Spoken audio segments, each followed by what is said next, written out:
Boxing Voice. Virgil, do you think because of Ward's layoff that he's lost some of his luster? Do you think the fans are maybe an out of sight, out of mind type approach right now with him? Well, we can't worry about that because, if you won't stand for what's right, you won't stand up for anything.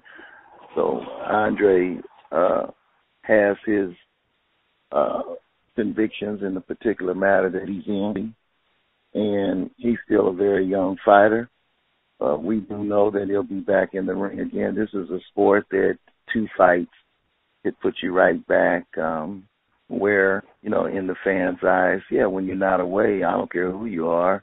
I forgot your name, but I remember you once you reminded me. So, and your tone of voice, I picked up on your voice, but I hadn't talked to you in a while. When you first called, I had no idea who you were, but it took me 10, 15 seconds. But it's the way it is. So you can't worry about those things. You see, if you don't have control of it, don't worry about it. All he can do is do what he has control over, like he's doing. We're preparing for when his day comes. We're not sitting by idly. We advantage of the time. And his shoulder is fully healed for the first time since 12 years old.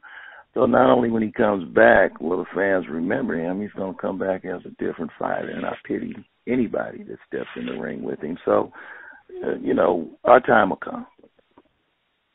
Now, seeing what Carl Froch was able to do over drawing those 80,000 fans in his fight with George Groves, does that make a rematch with him more enticing? Is that something that you would consider? Well, I don't expect a rematch from Carl Froch. Look, Carl Froch is a promoter and his promoter's father.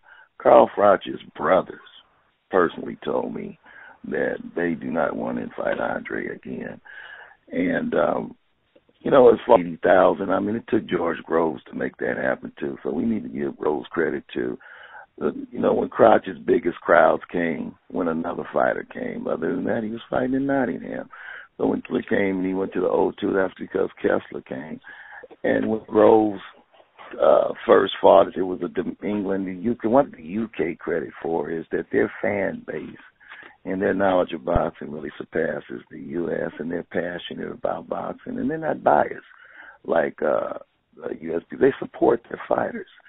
So when Groves and Froch fought, Groves really promoted that fight himself.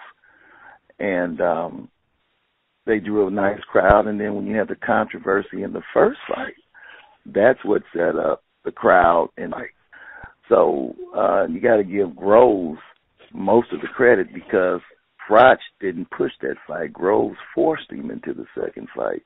So I think Groves deserves more credit than Carl Froch as far as putting people in the seats because he's the one that pushed it for the second fight.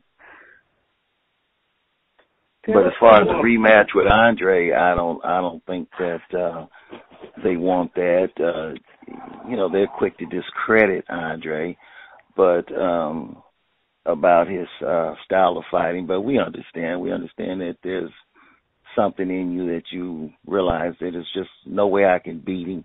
If he did that to me with a broken hand and a shoulder that had 65% strength in it, what is he going to do with a hand that's not broken and a 100% shoulder now? Yeah, we're going to knock you out. That's what we'll do. He doesn't want that. It's just talk.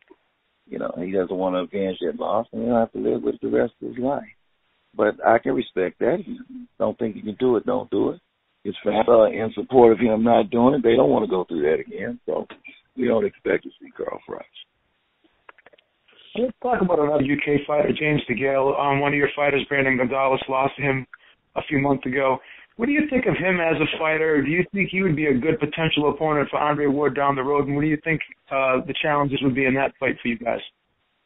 I think he would be a good opponent for Andre. I'm just unfortunate that I couldn't bring the best Brandon over there. He only had a 5-week notice. So I just couldn't bring the best Brandon over there. I can't predict the outcome of the fight if I'd had the best Brandon, but it wouldn't have been that way. I think everybody knows the fight was stopped prematurely. Hearn told me, he apologized to me, because Brandon had, when he had knocked Brandon down and it was really a flash knockdown. I tell it like it is. If he caught him, he caught him. But Brandon lost sight of him, got caught on the last two punches of a 4-punch combination.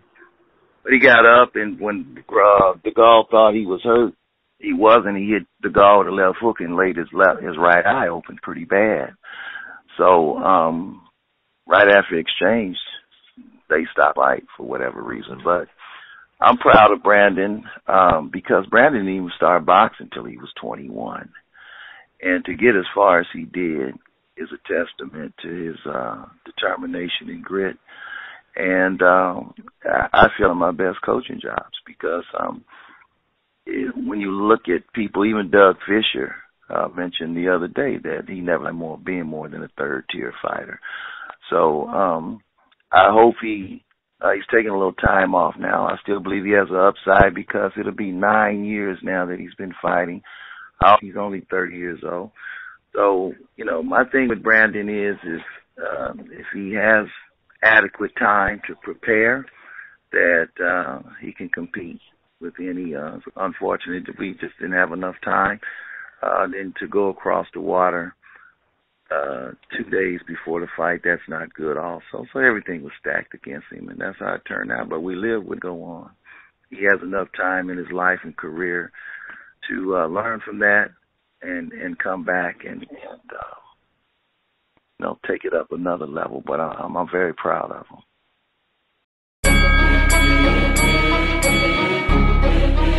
The Boxing Voice.